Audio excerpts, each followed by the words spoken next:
Good morning, my friends. Welcome to the Coffee Run Live, episode 490. I do have the correct episode number today because as we know, I royally stuffed it up over the last couple of days. So thank God for being human. There are a lot of other things that I could have done hellishly wrong and that I know I did not do wrong. So that's not too bad, I would say. So welcome to today. It is Thursday and I'm getting everything prepared and ready for tomorrow and Saturday where we've got Visible Live happening. I am so excited. Taking an amazing cohort of complete badass entrepreneurs through how to go from feeling invisible to not only being visible, but also to then be able to step into their spotlight and become an industry rock star. I am so incredibly pumped for this. One of the things we'll be talking about in there is about your audience, but what I wanted to chat with you about today is about the same thing. Now, some of the things that really come up as we're working through it, and this happens all the time, and it happened on the free session that I run. There's another one on the 8th of October. Hey, Chris, how are you?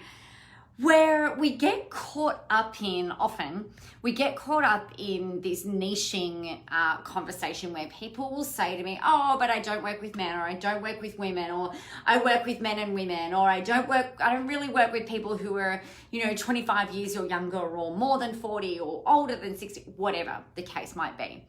The biggest problem that most people have with their marketing is around creating content that captures, connects, and engages with the people that they really, really want to work with. Good morning, Rebecca. And the thing with this is this. We often get caught up in our heads because we're not getting really into the core of what it is that they really want. So as I was working out what I was going to talk about today, it was like I had the Spice Girls, tell me what you want, what you really, really want. I wanna. You guys all know the Spice Girls. I'm a really shit singer, but you know the song that I'm talking about. I know that you know the song that I'm talking about. Thank you, Carmen. I appreciate that. Chris, really good to hear. I'm glad to hear you. Very good. So the thing that I want you to think about is instead of getting all caught up in, well, how am I going to connect with them? How am I going to engage with them? Good morning, Chelsea. I want you to take a step back for a second because we've got to crawl before we can walk, before we can run, right? You can do those things really, really quickly. Hey, Jez, but we want to start nice and like right at the beginning. So if you were to sit down, and every time I get people to do this, it's interesting. I get people to sit down. I'm like, okay, so who do you want to work with? And they'll say, oh, I want to work with such and such, but I don't really know how. And I'm like, don't worry about that. Who do you want to work with? Oh, I'd love doing this, and these are the people that I love working with, but I'm just not quite sure how to talk to them. We've got to forget that. What we've got to do is first and foremost get clear on who it is that we think that we want to work with. You need to know what their deepest fears are, or fears if you're in the States, what their biggest fears are, their concerns, their stress points, their worries, the challenges, the things that keep them awake at night. Because if you can work out what that is, and it's only part of the equation, but if you can work out what those things are, you're leaps and bounds in front of anybody else that's doing what it is that you want to do, okay? So what are their problems? Now, if you were to sit down and be really vulnerable with yourself, what are the things that you're saying to yourself in terms of self-doubt? What is the inner critic saying to you? Is it saying to you, well, you could do that, but who do you think you are? What makes you think you're so special? There's so many people already in your space. Why do you think you could make this work for you? These are things that have gone through my head over the years. So a lot of the stuff for me in terms of that negative self-talk or the inner critic has been around You know, I don't even know what my point of difference is. I'm just little old me. And we really get incredibly great, which is unfortunate, but we get incredibly great at diminishing who we are, right? Now, I know we're talking about your niche and your audience, but I want you to imagine that you sit down and you have this conversation with yourself. What are all the things, what are all the shitty things that you have said to yourself over the last couple of years? Write them all down. Get them all out of your head. Get them all clear so you can see them. And I encourage you to don't pull back from this. If this makes you feel uncomfortable, fucking-luvia, I want you to feel uncomfortable doing this. And the reason I want you to feel uncomfortable doing this is because it's in the uncomfortableness that we find the gold. So sit with it and blurt it all out. You know, I've been really worried over different points in time about my business being burned to the ground and not being able to build it back again. What if nobody else ever buys from me? What if this campaign doesn't work? What if I go and spend all of this money and it still doesn't fucking work? What if I hire wrong? What if this happens? What if this happens? What if this? What if this?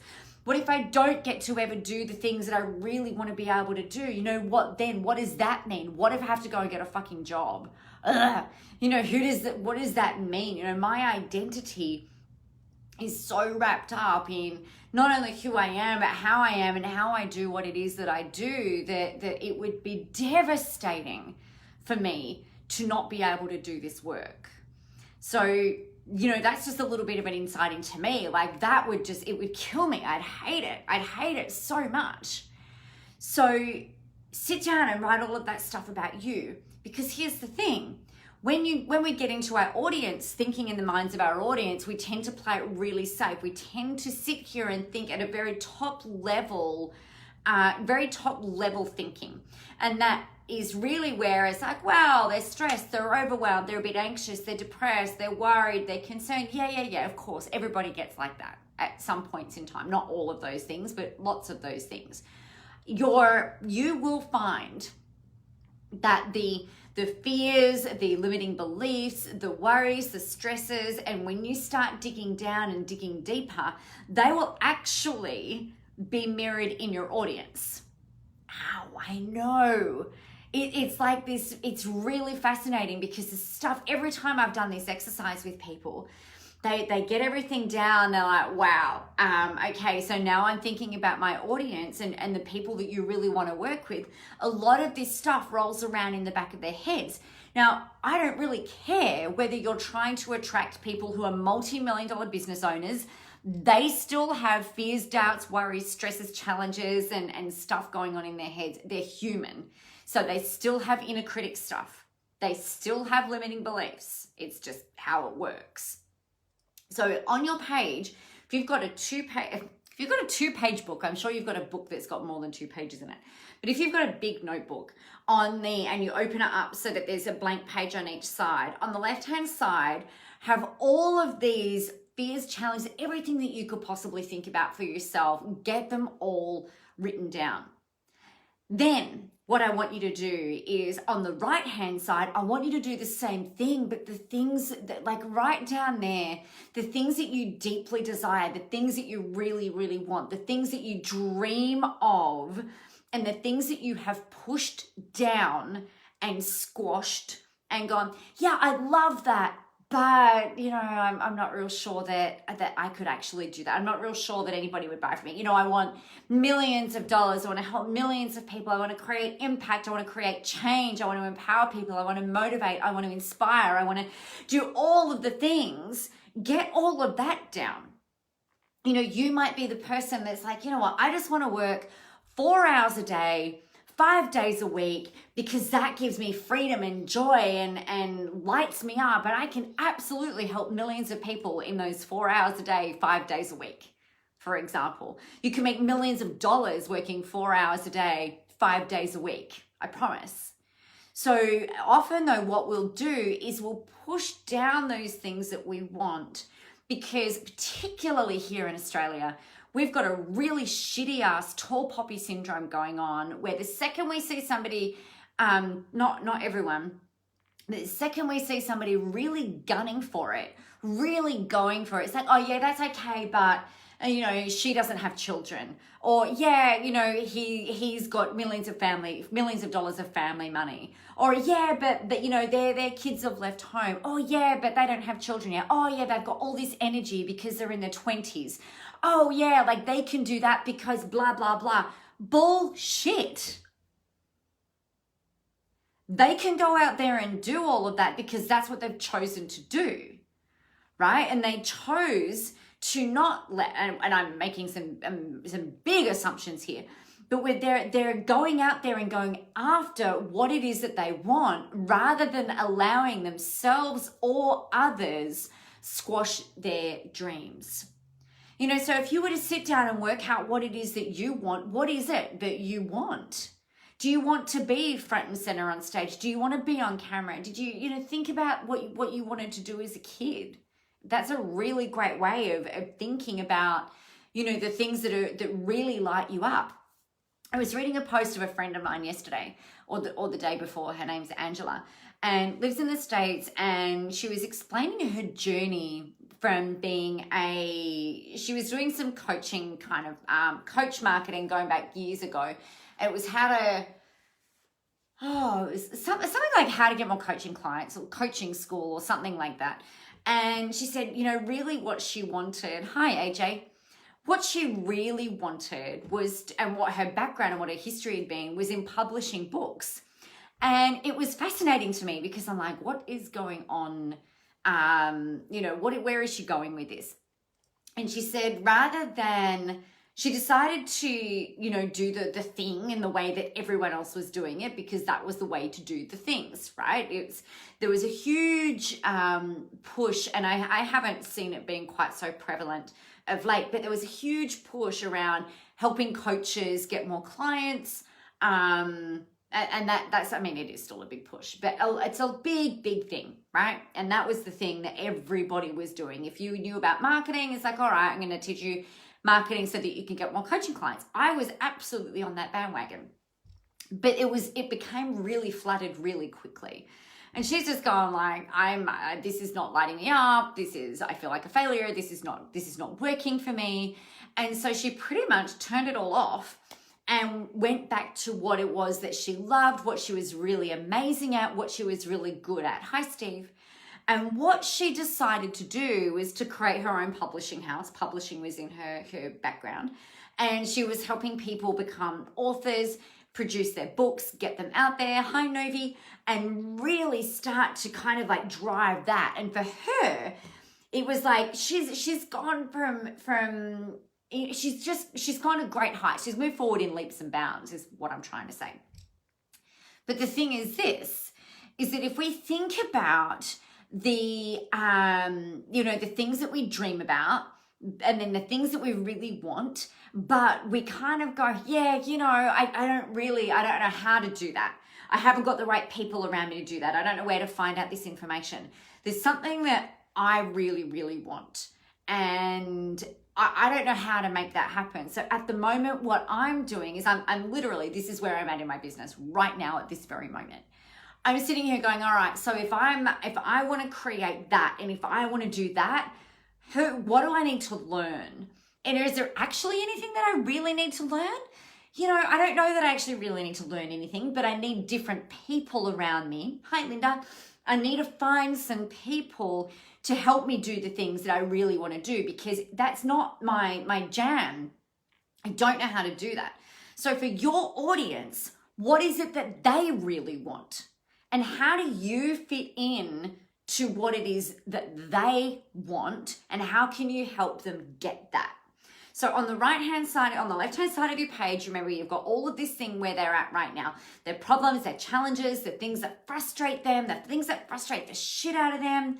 Like I spent maybe 3 hours yesterday creating a sales page, and I'm just like, the whole time I'm like, yeah, I can do this, and I don't actually mind it. But I'm like, fuck, that was like 3 hours that I could have been doing something else. Like it didn't need to be me. And that's a really interesting insight as well. Shouldn't have been me, didn't need to be me. I could have had somebody else on my team actually do that. But I was getting a bit excited. And then I don't need to do that. Today I'm like, you don't need to do that. So what we need to do is we need to find these people, right? So if you think about it on the right-hand side, what is it that they want? What is it that your audience wants? And you're going to be that person who helps them to take that step from the left-hand side of that page to the right-hand side of that page, right? You're going to be that person for them because at the moment, they don't know you exist. They don't know that you can help them. So it's your duty to show up and say, hey, if you're feeling like this and this is the thing that you want, I've got your back, girlfriend, or I've got your back, bro. However you guys say it. Bruh, my son says bruh. I'm like, I don't understand that. Anyway, you need to be able to show them very clearly how you can help them out of that quagmire and really get into this really positive state that they really want to be in. You know, ultimately, that's what they want. If you can do that, and if you can consistently show how people that they can have what it is that they want, that's when they're kind of like, oh my God, I am so totally in. You know, for my staff, if people are sitting there feeling invisible, they're frustrated with social media, they feel like they're throwing stuff out there, they're putting things out there, and it's like yelling into this big black void of nothingness. It's like, hello, I'm here, throw me the ball. And everybody's just fucking ignoring you. You know, that's how most of my people feel. And the problem is that they don't know how to get from that feeling invisible to really getting into the spotlight, to be able to be seen, cut through the noise, not trying to be like anybody else, right? Because that's not how this stuff works.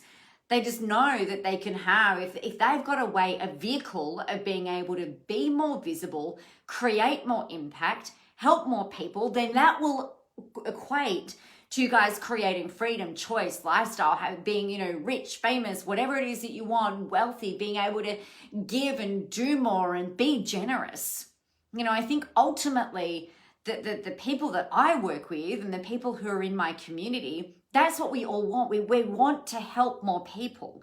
We want to serve more people. But you can't do that if you're invisible, right? You can't do that if you're scared. You can't do that if you're feeling like you're wandering around aimlessly, not knowing who to listen to, who to trust, where to go, who to turn to, feeling like you're not good enough, the inner critic stuff being like, blah, blah, blah, blah, blah, blah, blah. You know, that stuff's not serving you. So in my world, the way that I help people with that is through like Visible Live, like we've got tomorrow, and through other programs. So it's really clear that, okay, we're going to do this, this, and this, and you will get that choice, freedom. You can have impact. You can do all of those things that you say that you want, right? So you need to be able to demonstrate that for your audience. And the only way that you can do that is by knowing what it is that they really want, but not just at that surface level. Really drill down and work out what would that mean for them. If they had that, what would that mean? And if they had that, what would that mean? And if they had that, what would that mean? And if they had their health, then what does that really mean for them? Does it mean that they're going to be able to play and run with their children without feeling breathless and like a slob? Does it mean that they'll be able to get out there and, you know, feel like they've got more energy, have no brain frog. Oh my God, brain fog. Maybe it's about getting out there and doing more good in the world. Maybe they'll be able to perform at work better, and then they'll be able to get more results, and then they'll be able to get a raise or a bonus or more clients or do more or wake up earlier feeling sparkly and shiny. You know, if you're in the health industry, if you're a health coach or somebody that talks into mindset and well-being, then having that right has a huge impact on the rest of their world. It's not just about going, oh, I can flick a switch and be, you know, fabulous and shiny at any moment of the day, because people don't really care about that. So what does that mean for them? What does that mean for them? And then what does that mean for them? And you've got to do the same thing with their problems. Because if they don't know what their problems are and what the flow-on effect of that is and what that means, and if things don't change, what does that mean? And if things don't change, what does that mean? Then most people keep wandering around with these rose-colored glasses on, thinking that everything is just going to be fine and dandy. And I don't know about you, I don't want to live a life that is fine. Who wants to live a life that's fine? Who wants to live a life that's okay? Who wants to live a life that where we're kind of sitting here going, oh, you know, like imagine at the end and you're lying there. I imagine if I'm lying there, I'm like, I lived a fine life. I'm like, fuck that. I want to live an amazing life. I want to live an outstanding life. Good isn't even there. Like great isn't even there. I want outstanding, amazing, brilliant, where I've been able to do everything that I wanted to do or tried to do everything that I wanted to do. So you need to be able to answer these things. You need to be able to answer these things for your audience. And there are some really simple ways of you being able to do that. Is number one, by asking. Right? Go out and ask some people. So, you know, tell me what you want, what you really, really want. Why haven't you got there? You know, what's rolling around in the back of your brain? What's held you back? And a lot of people say, oh, I'm just really, I don't know, I'm just feeling a little bit stuck. Well, why do you think that you're stuck? You know, what do you tell yourself when you're stuck? What do you tell yourself when you think about all those things that you really want and you come back and you're like, oh yeah, but you know, I'm not like that person, or I couldn't do that, or I don't have the money, which is bullshit, or I don't have the time, which is bullshit, or I don't have the energy, that's bullshit. When you are, most of the time those are bullshit. Sometimes they're legitimate, but in my experience, very rarely. So the thing that we know is that those things come up when we're self-limiting. It's our survival brain trying to protect us, trying to keep us safe, trying to keep us in the same spot. Sometimes it shows up in other people around us, where other people around us will be like, yeah, that sounds great, but you know, don't get too muscly. Don't get too healthy. Oh, it makes me really uncomfortable now that you don't drink. Or, you know, don't get too successful. Don't splash your money around. Don't get too greedy now. You know, you travel too much. You don't work enough. You blah, blah, blah, blah, blah. All of this other bullshit that goes on. So our limiting beliefs, if we don't unplug them from our brains, get them out, what happens is they will be reflected by the comments and the conversations that other people will have with us. And if you're not aware, then you just wander around with those things hanging on you like leeches, like energetic leeches. The final thing I want to leave you with today is about energy, actually. And the thing is this: when you're out there doing what it is that you're supposed to be doing, which is helping other people, when you're out there walking, talking, breathing, living, embracing, and relishing in the thing that is your purpose, you will have boundless and limitless amounts of energy. Right? And the trick there, you go from going like, oh my God, I feel really flat. I don't have enough to do, or I'm bored, or I have so much to do. What happens is that we end up becoming so much more productive. We become so much more inspired. We become so much more motivated, and just like bang, bang, bang, bang.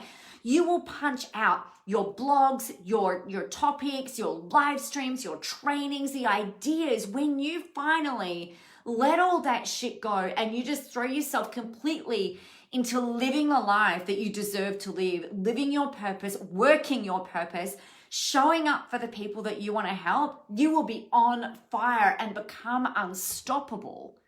And you'll have so much energy for all of the things, I promise, but you've got to let go of all that other shit. The turkey hanging onto the leg of the eagle is like that saying, you can't fly with the eagles when the turkey is hanging onto your leg. And the turkeys are your limiting beliefs, right? Could you imagine like you flying and you've got these like attachments kind of like clawing, the nails work really well for this, like clawed in, and they're like, no, it's like, get out, piss off, I don't need you anymore. You don't need that shit anymore.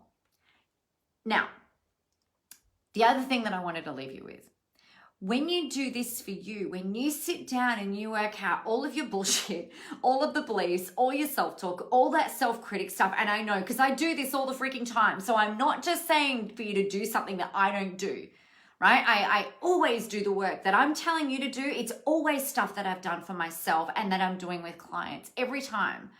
So the thing is this, when you sit down and you do all of this stuff for you, what is ridiculous is you'll look at this and you'll be like, wow, my ideal client, my niche, my hot client, my audience, the people I want to work with, holy fuck, it's me.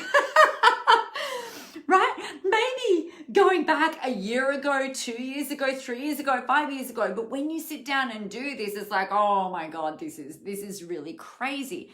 And it might not be in the exact same way. You know, you might sit there and look at it from a business perspective, what's been getting in the way and what is it that you really want.